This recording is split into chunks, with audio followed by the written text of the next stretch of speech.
Buenos días, estudiantes, bienvenidos al curso de literatura. El día de hoy vamos a continuar trabajando sobre nuestro cuento, ¿verdad? Ya hemos visto primeramente cómo eran los cuentos, ¿verdad? En el Perú, ¿verdad? Que era una tradición oral, ya en el tiempo incaico, y comenzamos a trabajar sobre escribir nuestro propio cuento. Te recuerdo que pues la actividad era escribir una pequeña historia, no muy larga, ¿no? No necesitabas extenderte mucho, simplemente una pequeña historia, un pequeño cuento de tu imaginación, ¿no? Que tuviese tus características. ¿De qué podrías hablar? De lo que tú quieras. Recordamos que era un cuento o bien fantástico o bien realista. Ya que hablamos de cuentos fantásticos, no sé, podrías hablar acerca de magos, de, qué sé yo, duendes, fantasmas, no sé. Lo que tú deseabas, ¿no? En tu cuento, porque bueno, era parte de tu creatividad. O realistas, ¿no? Acerca de alguna escena, algún relato. Por ejemplo, podemos hablar acerca de la situación, la historia de algún médico. No sé, era algo creado por ti. Entonces, hoy día vamos a trabajar un recurso bastante importante dentro de los cuentos, que son los diálogos. Entonces, diálogos y características principales. El diálogo es una característica, mejor dicho, el diálogo es una estrategia más eficaz y a la vez más difícil de lograr. En él, el narrador hace de un lado para dejar de hablar directamente a los personajes, que pasan a ser en esos momentos los que informen y hacen progresar la trama. Al no tener aparentemente intermediarios y presentar las voces de forma directa, es una técnica sugestiva que, si se usa bien, genera cercanía y confianza con el lector y lo introduce rápidamente en la historia. Además, contribuye al dinamismo general, revelando cómo son los interlocutores y ofreciendo datos de los personajes restantes y del entorno. Entonces, ¿qué hacemos con un diálogo? Nosotros como escritores dejamos a un lado la dinámica de nuestro mismo relato, de nuestro cuento, y dejamos que nuestros personajes hablen por sí mismos, es decir, tengan una voz propia, un carácter propio y nos den su punto de vista, su opinión. Entonces vemos aquí, diálogos, características principales. El diálogo debe hacernos creer que realmente estamos escuchando y asistiendo a la conversación, aunque no nos vean, pero para ello es necesario que las voces transmitan informaciones precisas, estén bien diferenciadas entre sí y que tengan una entonación adecuada, sin ritmo monótono. ¿Ya? Entonces necesita o requiere de un proceso de interacción con emociones, con sentimientos, ¿no? Entonces eso es lo que estamos viendo en estas características. Muy bien, entonces esas son las características del diálogo. Ahora veamos otro aspecto, ¿verdad? Que es la estructura del diálogo, ¿verdad? Me imagino que en tu cuaderno debes estar copiando todos estos conceptos, ¿no? Entonces, el diálogo es una estructura que contiene dos elementos. Dos elementos. El primero es los parlamentos. Son las interacciones habladas de los personajes, sus palabras directas, ¿verdad? Y los incisos son las aclaraciones que hace el narrador y que sirven para marcar los movimientos o expresiones de estos personajes mientras hablan o incluso sus sentimientos y su conciencia. ¿Ya? Vamos a ver un poco eso más adelante. Ahora, características del diálogo. El diálogo debe introducirse con una intencionalidad, es decir, cuando dos personajes estén interactuando o hablando, debe haber una intención allí, ¿verdad? Ahora, los personajes nunca deben hablar porque sí, o para rellenar un espacio. Una novela, comparada con todo el universo que representa, es muy pequeña. Constantemente seleccionamos de ese universo imaginario qué cosas nos interesan destacar. Así, si un personaje se dirige, por ejemplo, a un museo, tal vez describamos ese edificio una vez esté delante, pero pasamos por alto las descripciones de todas las calles y demás edificios o fachadas mientras está de camino a ese museo, ¿verdad? Entonces no tomamos en cuenta esas cosas, sino simplemente cuando esté frente al museo. Ahora, en ese lapso de tiempo es necesario tener un diálogo. ¿Por qué? Vamos a ver. Porque no colaboran al desarrollo de la trama y no nos interesa destacarla. En ese sentido, un diálogo debe estar allí por algún motivo, esté o no directamente vinculado a los acontecimientos, pero nunca gratuitamente. Quiere decir, todo esto es que en ese proceso en que, por ejemplo, nuestro personaje se está dirigiendo de un lugar a otro y en vez de describir, ¿verdad? Todas las calles, avenidas, todos los edificios y todo lo demás, iniciamos un diálogo, es decir, una conversación, una interacción con algún personaje secundario que puede estar en el mismo micro, en el mismo bus, ¿no? En el espacio en el que tú hayas pensado esta historia, ¿ya? El diálogo debe ser una imitación del lenguaje conversacional, es decir, como hablamos tú y yo, sin apublicidad, sin florituras o adornos verbales, es decir, sin palabras rebuscadas, ¿no? Y pocas usadas. Debe ser un lenguaje sencillo y creíble. Ahora, tipos de lenguaje en el diálogo. Este tipo de lenguaje más solemne y menos coloquial y espontáneo solamente será adecuado si el contexto en el que se mueve el personaje lo requiere. Veamos un ejemplo.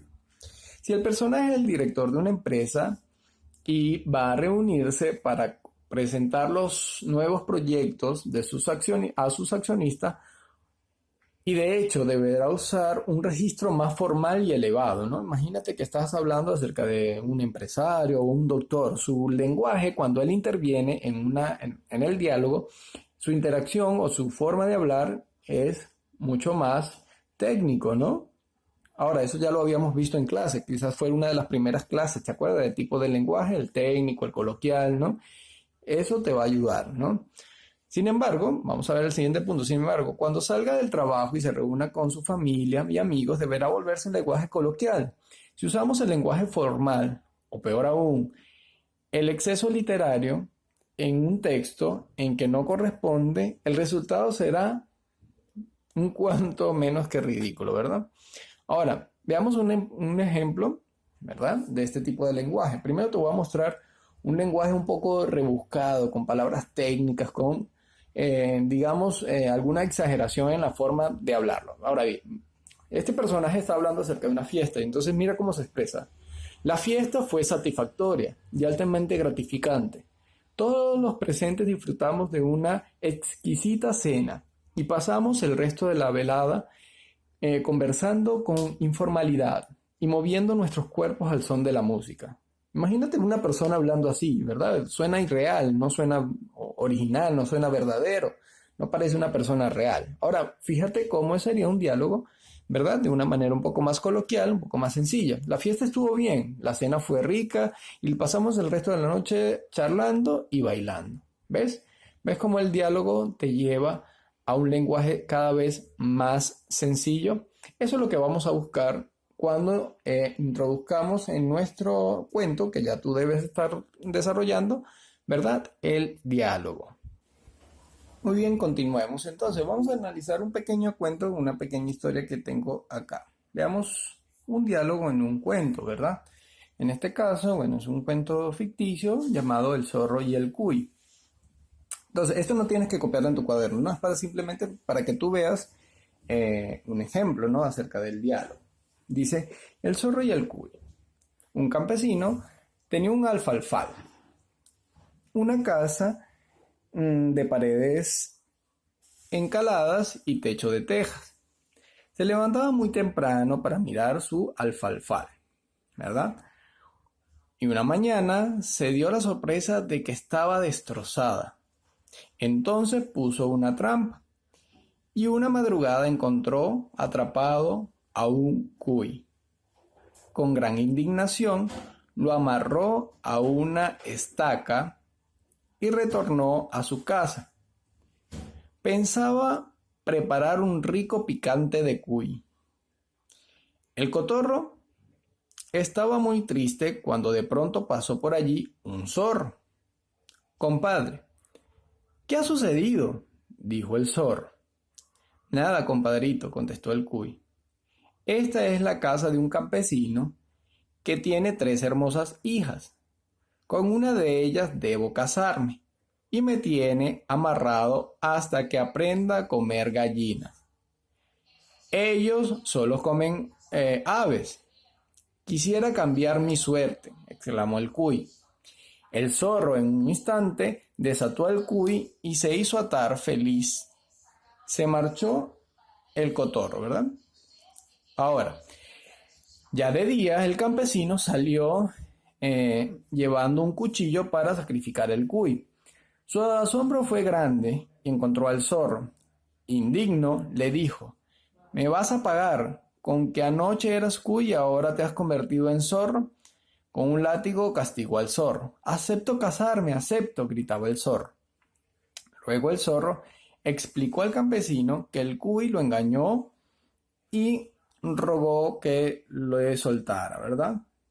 Suelto el zorro, anduvo buscando por todas partes al cuy, hasta que dio con él. El cuy, apenas se vio descubierto, corrió bajo una roca y parado en 2 patas, simulaba sostenerla. Compadre, compadrito, ya me canso, decía.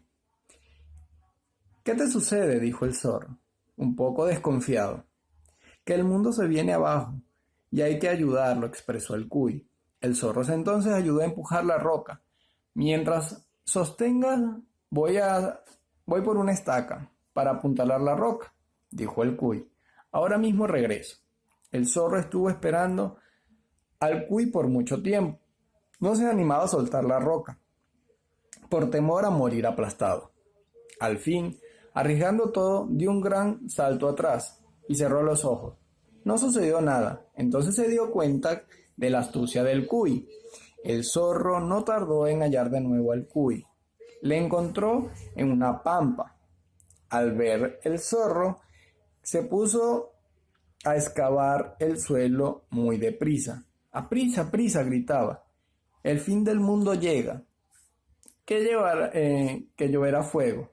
El zorro tuvo mucho pavor y se puso a ayudar al cuy. Cuando estuvo cavando el suelo, el cuy se metió rápidamente al hueco y pidió al zorro que le tapara primero con la tierra. Yo primero, rogó el zorro. Está bien, dijo el cuy, y mientras el cuy iba diciendo: mira cómo me sacrifico por ti. El zorro murió asfixiado. Vieja pelleja. El cuento ha terminado. Entonces vemos acá varios elementos, ¿no? Aparte de que el cuy era bastante, bastante embustero, ¿verdad? Mentiroso. Y era bastante astuto, ¿no? Pobre zorro. Entonces mira estos círculos acá, ¿verdad? Que he puesto.